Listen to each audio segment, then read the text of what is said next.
You mean to win? Mm-hmm. Good.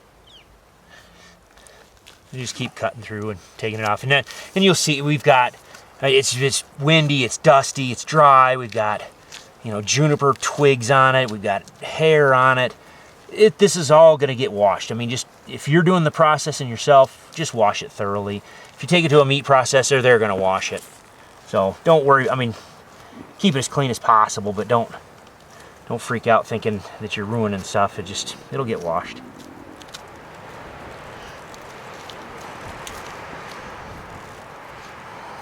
Oops.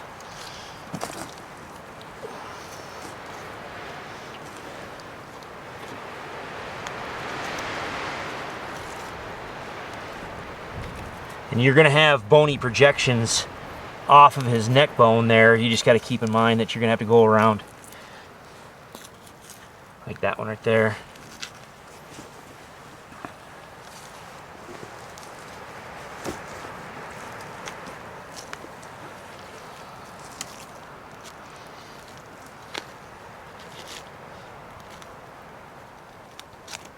Let's see what we can get from the other side too.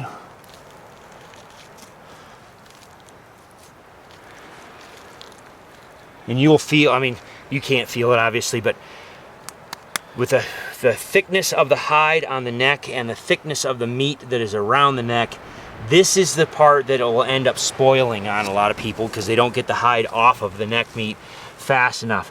It's just cooking. I mean, this is just, everything else was starting to cool down really well. This is just hot. So you got to get it out of there fast if you can. Would you ever put that in a separate bag if you had it just in case it was... Sure. So you don't taint your other meat? Absolutely. Or just don't put it in a bag right away. Just let it cool down a little bit in the air.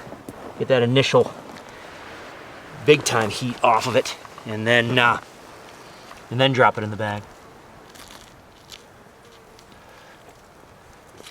And now some of you that have watched or listened to, watched some of the videos I do or seminars I've done talking about this. If I am in the high country and I have running cold water nearby, a lot of times I'm sinking all this meat in that stream to cool it right down. Immediately take that heat right out of it. And then it makes packing it out a lot more friendly too, because it's nice and cold and wet.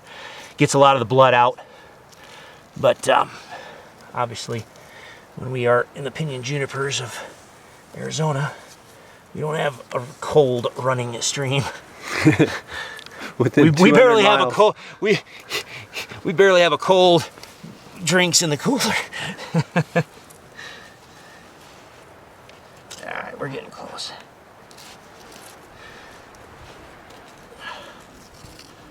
Ouch. Oh, got my finger a little bit. Can never get away with not getting some sort of cut. Yeah, there's the bottom of his skull right there.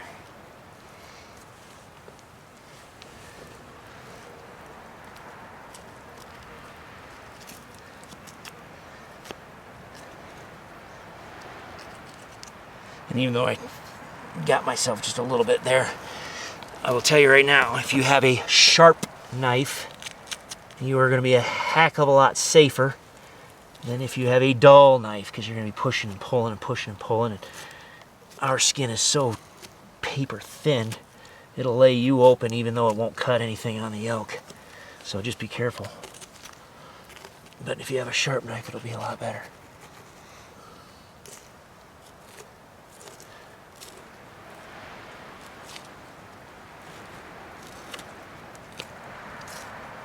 There you go, money. Whoever lift that backside up. Boom. Oh. And if you have a lower back, you'll know it. All right. In this case, she's done. I mean, anyway, she's done. You got a couple options that you can do with the antlers. You can just cut them off with the skull plate if you want. You can do a European like I do. or in this case, since we don't have a saw, we just want to take the head out. Again, you can cape the head if you want. If you've got a backpack or whatever, just do it. Cape him off, just peel the hide off, take all the flesh off, and just carry the minimal amount of skull that you possibly can. Again, in this case, we're with a truck. We can go back to camp. We can make it easy on ourselves, and that is exactly what we're going to do. So, in this case, what you want to do is just basically come in between the back of the skull and the neck, and you can kind of see this bone protruding here. All right. Do exactly what Monty's doing right now. That's just bone. Do exactly what Monty's doing right now. He's bury the nose in the dirt, pull those antlers forward. It will spread that out. This tendon is what holds everything in place, and then just kind of cut down through, and you're going to cut right in between that projection there. All right. Cut around. You're going to have the jawbone. You got jawbone down here. Okay. You got to cut around that so it kind of fits up in there. Okay. So get down in it and around it. Make sure, and I guess I did not clarify. I have already removed the trachea, voice box, and the back part of the tongue. I just pulled that all out and cut it off. So the only thing that's holding this together is this part of, here's spinal fluid right there, this part of the neck, all right? And so I just went around it, cut those little ligaments. Monty, lay that baby over to the side one way or the other. Should be able to start twisting. Yeah, there you go. It should just twist. Keep twisting, and boom, it'll pop. Now it's just extraneous muscle that's holding it in place. Keep going right around. It should pop right off. There you go. One more. Come on. Pop off there. Come on. You can do it. Keep going.